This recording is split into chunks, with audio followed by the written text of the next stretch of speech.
Mariana sempre adorou explorar mercados de pulgas e feiras de antiguidades, procurando por peças únicas para decorar seu novo apartamento. Era um hobby que lhe trazia paz, até o dia em que encontrou um espelho antigo em uma barraca escondida em um canto escuro do mercado. O espelho tinha uma moldura de madeira ricamente detalhada, desgastada pelo tempo, mas ainda assim impressionante. Algo naquele espelho parecia chamar por ela, como se fosse feito para ela.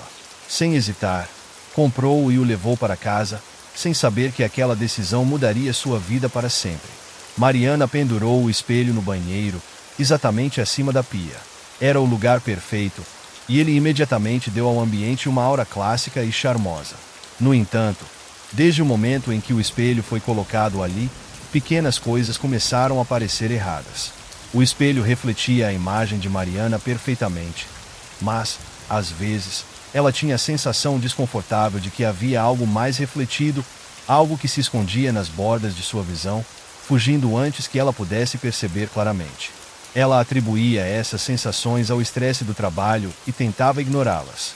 Certa noite, após um longo dia, Mariana estava escovando os dentes quando notou algo estranho. Por um breve segundo, o reflexo no espelho não acompanhou seus movimentos. Seus olhos se arregalaram de surpresa.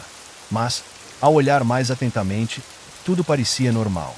Ela riu nervosamente, convencendo-se de que estava apenas cansada. Mas, conforme os dias passavam, as ocorrências se tornaram mais frequentes e perturbadoras.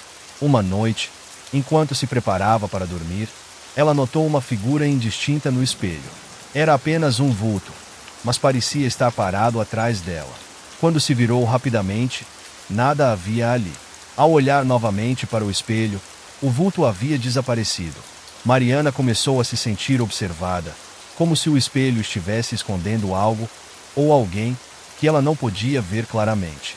O reflexo do banheiro parecia mais escuro do que a realidade, como se uma sombra estivesse sempre presente, independentemente da iluminação do cômodo.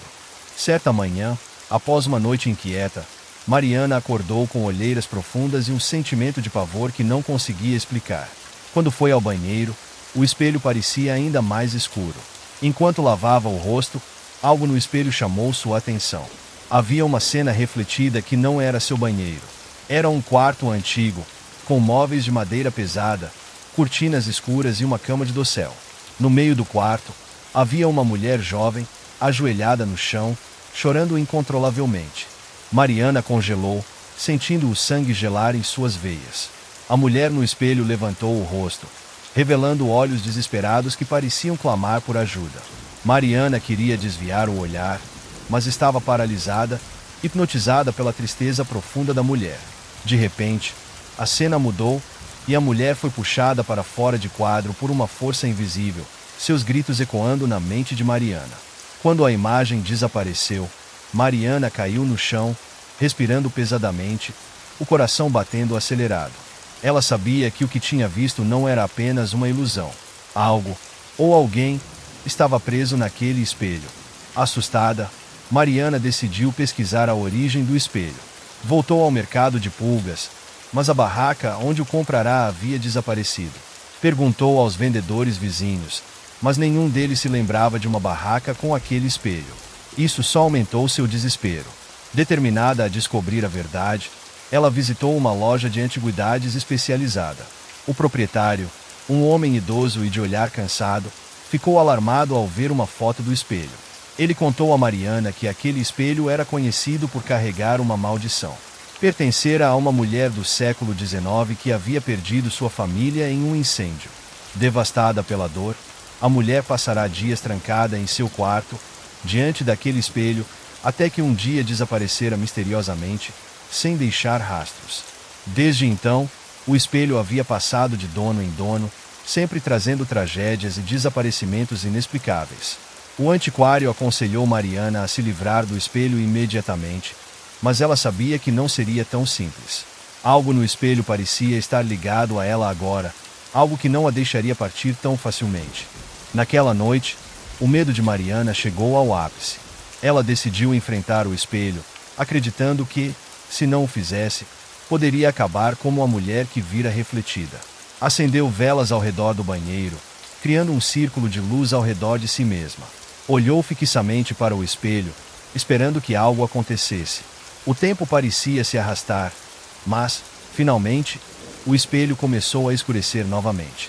A mesma mulher apareceu, mas desta vez seu olhar estava diferente, não mais de desespero, mas de raiva.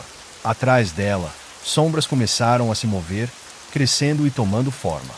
Vozes distorcidas começaram a ecoar pelo banheiro, sussurrando palavras que Mariana não conseguia entender. O espelho começou a vibrar, como se estivesse tentando romper a barreira entre as duas realidades. Mariana sentiu um puxão forte, como se algo estivesse tentando arrastá-la para dentro do espelho. A sensação era avassaladora, mas ela lutou com todas as suas forças para se manter ancorada no mundo real. Com o último esforço, ela agarrou um pesado castiçal de bronze e lançou contra o espelho. O vidro estilhaçou-se em milhares de pedaços, espalhando-se pelo chão. As vozes cessaram abruptamente, e o banheiro voltou ao normal. Mariana caiu de joelhos, exausta, mas aliviada. No entanto, ao olhar para os cacos de vidro no chão, viu algo que fez seu coração parar. Em cada pedaço quebrado, ainda havia reflexos distorcidos de cenas horríveis, o rosto da mulher, gritos de dor, e outras visões perturbadoras, como se o espelho ainda estivesse vivo, preso em cada fragmento. Ela rapidamente recolheu os pedaços e os jogou fora, certificando-se de que ninguém mais pudesse usá-los. Mas, mesmo depois de se livrar dos cacos, Mariana não conseguia se livrar da sensação de que ainda estava sendo observada. Sempre que passava por um espelho, ela evitava olhar por muito tempo, com medo do que poderia ver. O que realmente estava preso naquele espelho era um reflexo do passado, ou algo mais sinistro, uma entidade à procura de uma nova vítima. E se o espelho tivesse sobrevivido de alguma forma, em algum outro lugar, o que você faria se visse algo no reflexo que não deveria estar lá?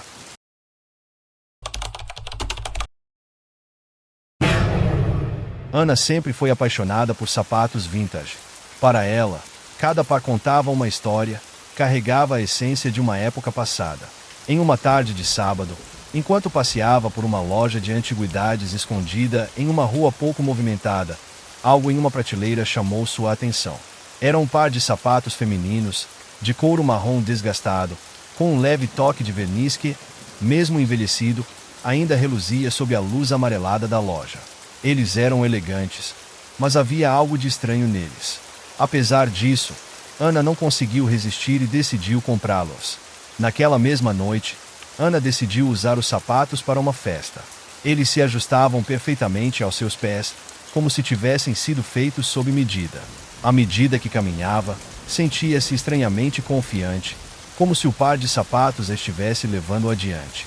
No entanto, ao chegar na festa, algo parecia fora do lugar. Ela começou a notar que, quando parava, sentia uma leve vibração sob seus pés, como se os sapatos estivessem sutilmente pulsando. Ao olhar ao redor, viu que ninguém mais parecia perceber nada de anormal. Tentando ignorar a sensação, Ana dançou e se divertiu, mas a vibração continuava, cada vez mais insistente. Ao final da noite, enquanto voltava para casa, a sensação de desconforto aumentou. Era como se seus pés não quisessem parar de se mover. Ela finalmente chegou ao apartamento, exausta, e, ao remover os sapatos, sentiu um alívio imediato, mas ainda assim, algo inquietante permanecia em sua mente. Nos dias seguintes, Ana começou a ouvir passos em seu apartamento à noite. No começo, pensou que fosse sua imaginação, talvez resultado do estresse ou da falta de sono. Mas, à medida que os dias passavam, os passos se tornavam mais nítidos e frequentes. Pareciam vir do corredor, aproximando-se lentamente de seu quarto. Mas, quando ela levantava para verificar, não havia ninguém lá. Um sentimento de pavor começou a se instalar. Ela verificou a porta, janelas e até o alarme do apartamento, mas tudo estava em ordem. Na terceira noite, os passos começaram novamente, mais fortes e mais perto. Ana ficou imóvel na cama, seu coração batendo tão rápido que mal conseguia respirar. Dessa vez, ao abrir a porta do quarto, viu algo que a deixou paralisada de medo. No corredor, os sapatos estavam posicionados de frente para sua porta, como se tivessem caminhado até ali sozinhos. Suas solas estavam sujas, como se tivessem percorrido uma longa distância, e o couro parecia ainda mais desgastado do que antes. Tremendo, Ana pegou os sapatos e os jogou no fundo do armário, na esperança de que aquilo fosse apenas uma ilusão causada pela exaustão. Apesar de suas tentativas de esquecer os sapatos, as coisas pioraram. Os passos voltaram, agora seguidos de sussurros indecifráveis, como se alguém estivesse tentando se comunicar com ela. Uma noite, incapaz de suportar mais, Ana decidiu investigar a origem dos sapatos. Voltou à loja de antiguidades, mas o local estava fechado, como se nunca tivesse existido. Desesperada, começou a buscar informações sobre sapatos amaldiçoados, maldições ou qualquer coisa que pudesse explicar o que estava acontecendo. Depois de horas de pesquisa, encontrou uma história antiga que a fez gelar. Os sapatos pertenciam a uma mulher chamada Sofia, que viveu nos anos 1920. Ela era uma dançarina famosa, conhecida por seu talento e sua beleza, mas também por seu temperamento vingativo. Sofia tinha uma obsessão doentia por seus sapatos favoritos, usando-os em todas as suas apresentações. Conta a lenda que, após ser traída por seu amante, Sofia fez um pacto com forças sombrias, selando sua vingança em seus sapatos. Pouco tempo depois, ela morreu misteriosamente, mas seus sapatos continuaram a ser passados de mão em mão, trazendo tragédia para quem os possuísse. Cada novo dono dos sapatos ouvia passos à noite, como se Sofia estivesse buscando vingança ou algo que nunca havia sido resolvido. Todos acabavam enlouquecendo ou desaparecendo sem deixar rastro. Assustada com a história, Ana decidiu se livrar dos sapatos. Naquela noite, dirigiu-se a um lugar afastado da cidade, onde jogou os sapatos em um lago, esperando que a água acabasse com a maldição. Ao ver os sapatos afundarem, ela sentiu um alívio, como se um peso fosse retirado de seus ombros. Porém, ao voltar para casa, algo a incomodava. O apartamento estava mais silencioso do que o normal, mas a sensação de ser observada não havia desaparecido. Kanzeta, foi para a cama, convencida de que tudo estava finalmente acabado. Na manhã seguinte, ao acordar, Ana teve um choque. Os sapatos estavam novamente na entrada do seu quarto, molhados e com marcas de lama. Desesperada, começou a gritar, mas ninguém parecia ouvi-la. Tentou destruir os sapatos, mas a cada tentativa, eles voltavam inteiros, como se fossem indestrutíveis. Os passos continuaram, cada vez mais próximos, cada vez mais insistentes. Ana começou a perder o controle da própria vida, incapaz de dormir ou de se concentrar em qualquer outra coisa. As vozes que antes eram sussurros tornaram-se gritos de agonia e raiva. Ela se tornou uma prisioneira em sua própria casa, aterrorizada pelos sapatos que agora pareciam ter uma vida própria. Aos poucos, a sanidade de Ana foi se esvaindo. As pessoas ao seu redor notaram as mudanças, mas ninguém sabia como ajudá-la. Até que, um dia, Ana desapareceu sem deixar vestígios. Quando a polícia entrou no apartamento, encontraram apenas os sapatos na porta do quarto, como se estivessem esperando por sua próxima vítima. O que aconteceu com Ana? Ela foi levada para o mesmo destino de Sofia, ou existe algo mais sinistro por trás desses sapatos? E se esses sapatos encontrarem um novo dono, quem será o próximo a ouvir os passos que nunca cessam?